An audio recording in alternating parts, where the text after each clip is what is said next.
Assalamualaikum warahmatullahi wabarakatuh. Alhamdulillah wassalatu wassalamu ala Rasulillah wa ala alihi wa sahbihi wa man wala amma ba'd. Kembali di POTS Podcast Tarbiyah Sunnah dan kali ini bersama dengan guru kita Ustaz Yusuf Abu Baidah As-Sidawi. Gimana Ustaz? Kabar Ustaz hari ini Ustaz? Alhamdulillah. Masya Allah, siap Ustaz. Sehat ya? Alhamdulillah. Alhamdulillah Ustaz. Baik. Ini kita akan bahas tentang nasib nasab Habib Ustaz. Seperti insyaallah. Lebih kurang sebutan itu Ustaz ya. Jadi hari ini memang marak ya, ada setidaknya beberapa penelitian yang memang meneliti nasab Habib yang ada di Indonesia itu ada Ustaz seperti itu. Hanya saja memang untuk secara literasi masyarakat kita umat Islam pada umumnya itu masih untuk membaca tuh minat bacanya masih rendah Ustaz. Jadi memang ada penelitian-penelitian juga nggak dibaca gitu seperti itu. Dan sebagaimana kita tahu bahwa Nah, yang namanya Habib itu dimuliakan oleh sebagian, bahkan mungkin sebagian besar umat Islam yang ada di negeri kita, Ustaz. Seperti itu, Ustaz. Nah, mungkin kita kepada yang paling pokok dulu, Ustaz ya. Jadi apa sih definisi dari mungkin kalau sih bukan Habib biasanya keturunan Nabi itu, Ustaz. Karena Habib tadi itu kan yang dinisbatkan kepada orang yang punya keturunan dari Rasulullah Shallallahu Alaihi Wasallam. Tafadhol, Ustaz. Enggak, Ustaz. Iya. Alhamdulillah, salatu wassalam ala Rasulillah, wala hawla wala quwata illa billah, ma ba'du. Ya, mungkin kita bedah terlebih dahulu. Kalau di dalam akidah Ahlus Sunnah wal Jamaah itu ada pembahasan tentang akidah Ahlus Sunnah terhadap Ahlul Bait. Ada pembahasannya sendiri, iya, ada babnya sendiri ya. Ya. Jadi Ahlul Bait itu artinya adalah istri-istri Nabi, kerabat-kerabat Nabi, anak-anak dan keturunan Nabi Muhammad SAW. Ya, di mana mereka dari keturunan Bani Abdul Muttalib, itu dari Bani Hashim bin Abdul Manaf, itu yang disebut dengan Ahlul Bait. Dan memang di dalam agama Islam, kalau dia adalah kerabat Nabi, kemudian keturunan dari Nabi Muhammad SAW, ya, dia menggabung antara kemuliaan nasab dan kemuliaan iman dan takwa, maka ini memiliki kedudukan yang sangat tinggi di dalam agama Islam. Ya, kita dianjurkan untuk memuliakan mereka, menghormati mereka. Kenapa? Karena mereka bisa menggabung antara dua hal, antara sebagai kerabat Nabi SAW, sekaligus ya keimanan. Ya, makanya di dalam ayat Al-Quran pun ada liyutahhirakum ya ahlal bait, innama yuridu wa liyudhiba ankum rijsa ahlal bait wa yutahhirakum tathira. Bahwa ingin untuk membersihkan kalian wahai ahlul bait dari kotoran, dari dosa, ya. Demikian juga salah satu pesan Nabi SAW kepada kita adalah agar kita berbuat baik kepada kerabat-kerabat Rasulullah SAW. Makanya dulu para sahabat mereka sangat menghormati kerabat-kerabat Nabi SAW. Ya, seperti Umar bin Khattab, Utsman bin Affan itu kalau ketemu kerabat Abbas, misalkan Abbas itu kan pamannya Nabi, termasuk Ahlul Bait. Itu mereka naik kendaraan itu sampai turun. Penghormatannya sampai untuk seperti itu sebagai penghormatan kepada Abbas. Bahkan di zaman Umar bin Khattab ketika beliau mengadakan sholat istisqa, sholat minta hujan, itu meminta kepada Abbas bin Abdul Muttalib yang jadi sebagai imam untuk mengimami sholat minta hujan. Beliau adalah pamannya, jadi dari sisi kekerabatan lebih dekat. Padahal kalau dari sisi keutamaan tentu Umar bin Khattab lebih utama gitu ya. Begitu juga Abu Bakar As-Siddiq, beliau pernah mengatakan la qarabatu Rasulillahi sallallahu ahabbu ilayya min an asila qarabati. Saya menyambung kekerabatan dengan Nabi itu lebih saya sukai daripada saya menyambung kerabat saya sendiri. Ungkapannya sampai sebegitu Ustaz, untuk memuliakan Ahlul Bait itu Ustaz ya. Betul, iya, karena para sahabat dahulu mereka sangat memuliakan Ahlul Bait, kerabat Nabi sallallahu alaihi wasallam. Ya, begitu juga kerabat-kerabat Nabi ini mereka sangat cinta kepada para sahabat Nabi sallallahu alaihi wasallam. Jadi saling mencintai, saling mencintai. Tapi ingat, yang mendapatkan keutamaan Ahlul Bait ini adalah mereka-mereka yang beriman. Kalau yang nggak beriman, misalkan Abu Jahal, Abu Lahab, Abu Thalib misalkan, ya nggak ada manfaatnya. Karena kemuliaan nasab itu mengikut kepada kemuliaan iman.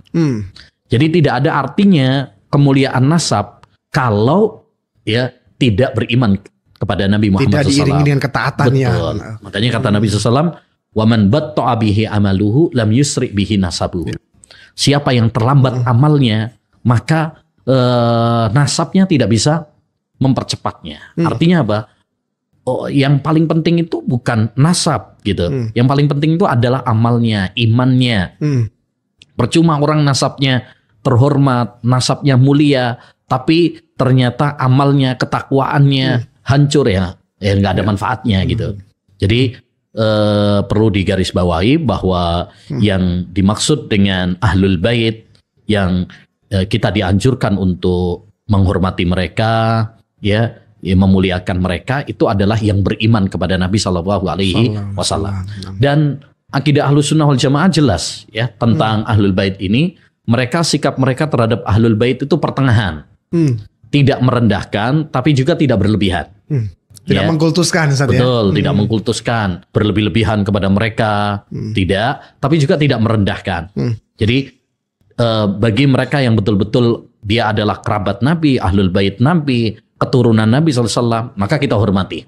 Kita tidak boleh mencela mereka, merendahkan mereka, tapi kita juga tidak boleh berlebih-lebihan, mengkultuskan mereka, ngalap berkah kepada mereka, kemudian seakan-akan menuhankan mereka, betul, itu juga tidak dibenarkan. Di negara kita saat ini sampai ada yang cium kakinya.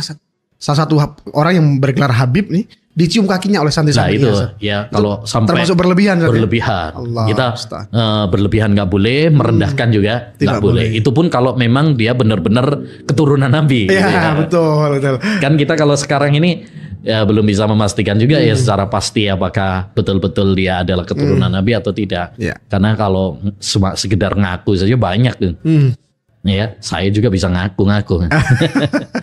Nah, baik Ustaz. Nah, ini terkait polemik keutamaan Ustaz. Artinya tadi para sahabat juga memuliakan ahlul bait Ustaz, seperti itu, dan sikap tadi para Ahlus Sunnah wal Jamaah terhadap ahlul bait juga sangat jelas Ustaz ya. Bahwa kita berada di pertengahan, tidak berlebihan mengkultuskan, juga tidak merendahkan Ustaz, seperti itu. Nah, baik Ustaz, ini kalau sekarang di negara kita lagi marak polemik nasabnya Ustaz. Nah, seperti itu Ustaz. Ada sampai dipanggungkan, didiskusikan, didebatkan gitu ya, seperti itu Ustaz, yang ini mengatakan bahwa tidak ada penelitian menunjukkan untuk kita nggak sebut nama binnya saja, nggak sebut nama Habib siapanya.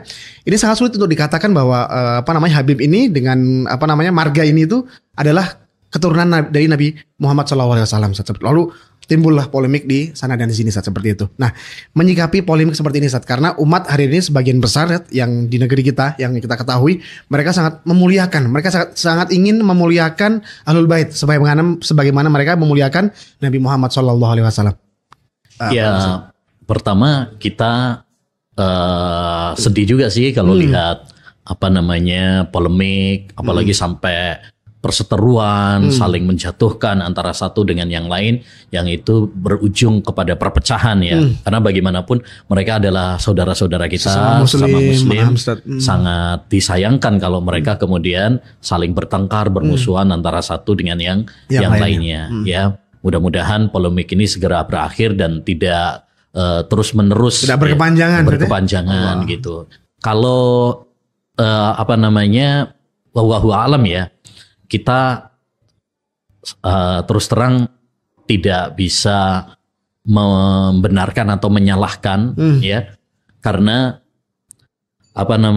untuk mengklaim ini benar atau tidak benar itu kan kita perlu bukti-bukti yang otentik ya, perlu bukti-bukti yang otentik ya. Tapi yang jelas mungkin yang lebih selamat bagi kita tidak membahas ya masalah itu, artinya tidak membenarkan, juga tidak tidak menyalahkan ya salah satu pihak. Tetapi yang jelas patokan kita itu, standar kita adalah Al-Quran dan hadis. Masalah ini benar-benar keturunan Nabi atau tidak, wallahu a'lam. Artinya gitu, kita lebih aman lah bagi kita ya, karena kita tidak tahu apakah ini benar atau tidak, klaim mereka bahwa mereka adalah keturunan Nabi atau tidak. Takutnya nanti kalau kita mengatakan itu nggak benar, ternyata benar. Takutnya kita membenarkan, ternyata tidak. Dusta. Ya. Kita terus terang kita nggak terlalu larut dalam masalah itu gitu loh. Tidak mau larut ikut campur membenarkan atau meneliti, bagi kita itu nggak terlalu penting. Karena standar kita jelas, standar kita adalah Al-Quran dan hadis Nabi SAW. Ya. Kalau memang ada yang benar-benar dia adalah keturunan Nabi Muhammad SAW, ya kita lihat dari sisi perilaku, ibadah, beragama, dia mengikuti Al-Quran hadis apa tidak? Ya, itu timbangannya ke situ saja. Timbangannya di situ. Kalau dia mengikuti Al-Quran dan hadis dan memang orangnya jujur, ya maka kita memuliakan dia, menghormati dia, mendoakan kebaikan untuk dia, karena dia telah menggabung antara dua hal tadi, yaitu iman dan kekerabatan dengan Nabi SAW. Tapi kalau dia misalkan cuma mengklaim ngaku-ngaku saja, dan kita lihat juga amalannya, kemudian akidahnya nggak sesuai dengan Al-Quran dan Sunnah Nabi SAW, ya nggak ada manfaatnya, nggak ada manfaatnya. Bahkan ada hadis dari Nabi SAW, "Manidda'a qauman laisa fihim nasabun falyatabawwa maq'adahu minan nar." Siapa yang mengaku dia adalah termasuk bagian dari suatu kaum, padahal dia tidak memiliki nasab dengannya, maka silahkan dia membooking tempat duduknya di neraka. Wah, ada ancamannya. Ada ancamannya. Orang yang ngaku-ngaku, misalkan ngaku-ngaku keturunan Nabi, padahal dia tidak dari keturunan Nabi SAW, maka itu diancam. Karena dalam agama Islam itu nasab itu sangat dijaga. Nasab itu termasuk hal yang dimuliakan dalam agama. Sangat dijaga di dalam agama Islam, bahkan itu termasuk 5 hal penting gitu. Jadi kesimpulannya gini, maksud saya, kita tidak larut dalam polemik yang sekarang lagi diributkan. Tidak usah mendalami, tidak usah tenggelam di dalam isu tersebut saja. Tapi bagi kita standar kita adalah Al-Quran dan hadis. Kalau memang ada yang mengaku keturunan Nabi SAW dari kalangan habaib misalkan, kita lihat saja. Akidahnya bagaimana, amaliyahnya bagaimana, akhlaknya bagaimana, kita timbang dengan Al-Quran dan hadis. Kalau memang dia jujur, betul-betul keturunan Nabi, amaliyahnya benar, maka kita menghormati dia. Tapi kalau memang misalkan akidahnya nggak sesuai dengan Quran dan hadis, amaliyahnya nggak sesuai dengan Al-Quran dan hadis, maka pengakuan dia sebagai habib, pengakuan dia sebagai keturunan Nabi nggak ada manfaatnya gitu. Karena kemuliaan di sisi Allah SWT bukan nasab, bukan karena klaim bahwa dia adalah habib, tidak. Inna akramakum indallahi atqakum. Sesungguhnya yang paling mulia di sisi Allah SWT di antara kalian yang paling bertakwa, bukan yang nasabnya, bukan yang paling kaya, bukan yang paling tinggi jabatannya, yang paling ganteng, yang paling enggak, yang paling bertakwa kepada Allah. Jadi itu standar kita. Makanya kita walaupun kita sedih dengan polemik yang terjadi di antara mereka, mudah-mudahan yang muncul mudah-mudahan tidak berkelanjutan dan mudah-mudahan tidak sampai pada pertengkaran, permusuhan, apalagi sampai pertumpahan darah. Mudah-mudahan itu tidak terjadi. Tapi bagi kita nggak usah terlalu larut dalam polemik mereka. Kita lihat secara dohirnya saja. Yang sesuai dengan Al-Quran dan hadis, ya kita terima. Amaliyah mereka yang sesuai dengan Al-Quran dan hadis, kita terima. Tapi kalau nggak sesuai dengan Al-Quran dan hadis, ya udah. Karena patokan kita Al-Quran dan hadis, bukan nasab gitu. Kita punya pegangan, kita punya panduan yang disebutkan oleh Nabi, taraktu fikum amrain. Aku tinggalkan kepada kalian 2 hal. Kalian tidak akan tersesat selama-lamanya jika kalian berpegang teguh dengannya, yaitu Al-Quran dan hadis. Jadi itu acuan kita. Jangan mengacu kepada individu orang. Karena individu orang misalkan ngaku-ngaku sebagai habib, ya bisa. Kalau ngaku itu kan bisa benar, bisa salah. Ya, betul. Bisa benar, bisa salah. Iya kalau benar. Kalau ternyata salah, masuk ancaman hadis tadi. Al-mutasyabbi' bima lam yu'ta, atau siapa yang mengaku suatu kaum padahal dia tidak punya nasab ke sana, cuma ngaku-ngaku saja, silakan dia membooking tempat duduknya di neraka. Nah, itu kalau cuma ngaku-ngaku saja. Andai pun dia jujur, kita lihat. Kita lihat secara amaliyah sesuai nggak dengan Al-Quran dan hadis. Kalau ternyata dia mengajak kepada kesyirikan, dia mengajak kepada kebid'ahan, dia mengajak kepada akhlak yang rusak, atau dongeng-dongeng khurafat, ya nggak usah dipercaya. Walaupun tinggalin dia, aja saat ya. Iya, walaupun dia ngaku-ngaku sebagai keluarga Nabi, keturunan Nabi, nggak ada manfaatnya kalau ternyata nggak sesuai dengan Al-Quran dan Sunnah. Jadi intinya kita, patokan kita, acuan kita adalah Al-Quran dan hadis. Kalau ada yang memang betul-betul Habib itu keturunan Nabi, memang ada, ya, dari keturunan Nabi SAW. Bahkan ada buku, saya pernah baca buku Habib Salafi Wahabi. Judulnya. Jadi dia memiliki silsilah yang jelas. Ya, kalau memang dia memiliki silsilah yang jelas, nasabnya bersambung kepada Nabi Sallallahu Alaihi Wasallam. Mereka adalah orang-orang yang jujur, amaliyahnya sesuai dengan Al-Quran, hadis, tauhid, sunnah, ketaatan. Alhamdulillah kita hormati. Tapi kalau cuma sekedar pengakuan saja, apalagi amaliyahnya nggak sesuai dengan Al-Quran dan Sunnah, kita meragukan ini benar-benar keturunan Nabi atau tidak, ya. Ditambah lagi amaliyahnya jelas-jelas bertentangan dengan Al-Quran hadis, ya udah nggak usah dipercaya. Begitu. Jadi intinya kita nggak usah larut dalam polemik pembahasan ini saja, nasab ini ya, nggak terlalu bermanfaat bagi kita. Ya, yang paling penting bagi kita adalah sibuk dengan amal soleh dan menjadikan Al-Quran dan hadis sebagai acuan, ya, sehingga kita nggak gampang tertipu juga. Ya, baik Ustaz. Tadi terkait nasab, Ustaz, memang sudah ada lembaganya di Indonesia bahkan sebelum Indonesia merdeka, Ustaz. Namanya Robitoh Alawiyah. Itu udah ada dari tahun 1928, Ustaz. Jadi kita nggak usah tenggelam saja ya, himbauan para pemirsa. Seperti tadi yang sudah kita sampaikan, nggak tahu juga kita penelitiannya benar apa enggak gitu kan. Benar, karena kalau hadis itu kan enak ya, ada ilmunya untuk meneliti para perawinya. Nah, kalau seperti ini kita nggak punya ilmunya, nggak ada kitab jarh wa ta'dilnya. Susah untuk menelitinya gimana. Ini orang-orang khusus saja. Gitu. Padahal ilmu agama ini kan sejatinya bisa untuk dicek, dilacak oleh semuanya. Ya, kalau tadi hanya orang-orang tertentu, misalkan, lah itu jadi ilmunya ilmu khusus dong. Ilmunya ilmu khusus ya. Kita sekali lagi tidak membenarkan, tapi juga tidak menyalahkan. Wallahu alam ya. Bagi kita nasabnya betul atau tidak, ya itu kita nggak usah terlalu larut. Baik, gitu. Baik. Dan tadi seperti diketahui bahwa di negara kita karena gelar habaib, gelar habib tadi, Ustaz, sehingga apa-apa yang keluar dari mereka itu seringkali atau banyaknya atau bahkan seringnya itu dianggap betul, dianggap sebagai sebuah ajaran agama yang sahih sehingga harus diikuti, Ustaz. Padahal beberapa habaib tadi jelas-jelas mempraktikkan hal-hal yang di luar dari ajaran Rasulullah SAW. Misalnya kayak tadi kakinya dicium sama murid-muridnya, Ustaz. Ini kan jelas penyimpangan, Ustaz, seperti itu. Nah, ini gimana, Ustaz, menghadapi para habaib yang memang atau yang mengaku habib, kemudian dia gemar dengan amalan-amalan kesyirikan, khurafat ataupun amalan bid'ah. Gimana, Ustaz, seperti itu? Ya, seperti tadi yang sudah kita sampaikan ya, bahwa patokan kita itu adalah Al-Quran dan hadis.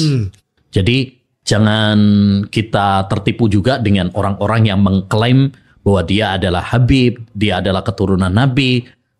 Tapi ternyata secara amaliyahnya ya dia mengajak kepada kesyirikan, ya, ngajak ke apa yang mengkultuskan dia, mengkultuskan kuburan, ya, kemudian apa namanya suka mengajak ritual-ritual bid'ah, apalagi kalau misalkan akhlaknya rusak, ya, seperti ini tidak bisa untuk dijadikan sebagai patokan gitu loh. Anggaplah itu adalah dia benar-benar keturunan Nabi, nggak ada manfaatnya. Ya, Abu Jahal, Abu Lahab, itu kerabatnya Abu Thalib itu pamannya Nabi, jelas itu, jelas-jelas ini secara nasab itu jelas, itu nggak ada manfaatnya. Makanya Nabi SAW dulu pernah mengatakan kepada Fatimah, wahai Fatimah putriku, mintalah apa yang kamu inginkan dari hartaku, karena aku nggak bisa menyelamatkan kamu dari azab Allah SWT. Walaupun itu putrinya sendiri nggak bisa menyelamatkan dari azab Allah Subhanahu wa Ta'ala. Apalagi maksud saya orang-orang yang cuma sekedar ngaku, yang kita nggak tahu ini bener apa enggak, kan gitu ya. Yang jelas-jelas saja ini secara nasab sebagai pamannya Nabi, anaknya Nabi SAW. Kalau dia nggak mengikuti ajaran Nabi SAW, nggak ada manfaatnya. Apalagi yang belum jelas, ya, apalagi yang belum jelas dia benar klaimnya tersebut ataukah tidak. Karena sekarang yang ngaku sebagai habaib banyak, betul, ya, banyak. Ada yang benar, ada yang tidak.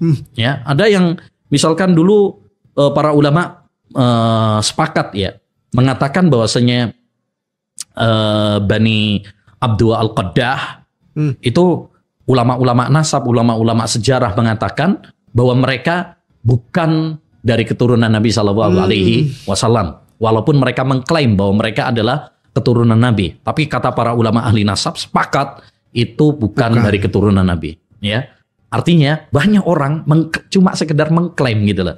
Tapi ternyata dari sisi amaliyah, dari sisi akidah, bahkan dari sisi akhlak jauh dari Al-Quran dan hadis gitu. Bahkan kalau kita lihat dongeng-dongengnya itu banyak yang cuplikan-cuplikan itu kadang orang Habib ini, tapi Habib ini, Habib itu, terus menyampaikan khurafat-khurafat yang cerita yang aneh bin ajaib ya. Katanya karomahnya inilah, misalkan air di kebunnya bisa jadi bahan bakar. Luar biasa itu. Ada yang bisa nanti kalau misalkan nyebut namanya nanti selamat di alam kubur. Allah. Ya. Nah, dongeng-dongeng dan khurafat-khurafat seperti itu kan berkembang dan dipercaya sama masyarakat. Iya, hanya sekedar dongeng, nggak ada dalilnya, ya udah nggak usah dipercaya gitu. Bagi kita tadi acuan kita adalah Al-Quran dan hadis. Kalau ada orang yang mengklaim benar dan tidaknya kita nggak tahu. Ya, itu urusan dia nanti dengan Allah Subhanahu wa taala. Kalau dia benar-benar jujur, maka nanti kita lihat. Kita cek sesuai dengan Al-Quran dan Sunnah apa tidak. Kalau dia dusta, maka dia berdosa. Ya, jadi kita masalah dia jujur atau tidak, ya kita nggak tahu. Tapi yang paling penting kita hanya menghukumi secara dohirnya. Secara amaliyah bagaimana, secara akidah bagaimana. Karena itu yang bisa kita lakukan. Kalau meneliti nasabnya dia jujur benar atau tidak, ya itu mungkin bukan wilayah kita ya. Kita nggak punya ilmunya tentang masalah itu. Ya itu mungkin orang-orang ahlul ilmu yang punya tentang silsilah nasab, yang ngerti tentang nasab. Kalau kita kan nggak tahu, harus kadar diri kita juga. Kalau nggak punya ilmu jangan larut tenggelam di dalam membahas hal-hal yang di luar dari kemampuan kita. Tapi bagi kita yang paling penting standar kita adalah tadi Al-Quran dan hadis. Kalau cuma sekedar dia klaim khurafat, dongeng-dongeng, bahkan dia mengajarkan kesyirikan, kebid'ahan, ya jangan diterima gitu. Ya ikuti ya Al-Quran dan hadis, karena itu yang bisa menyelamatkan kita. Begitu. Terima kasih Hatur Nuhun, jazakallahu khair sudah menyampaikan terkait dengan nasab habaib dan habib di Indonesia. Dan seperti yang Ustaz sampaikan tadi bahwa nasab itu tidak menjadi jaminan nasib kita di akhirat nanti. Betul. Ya, seperti itu. Terima kasih Ustaz. Sampai jumpa kembali di PLTS berikutnya. Kita tutup dengan doa kafaratul majelis. Subhanakallahumma wa bihamdika asyhadu an la ilaha illa anta astaghfiruka wa atubu ilaik. Wassalamualaikum warahmatullahi wabarakatuh.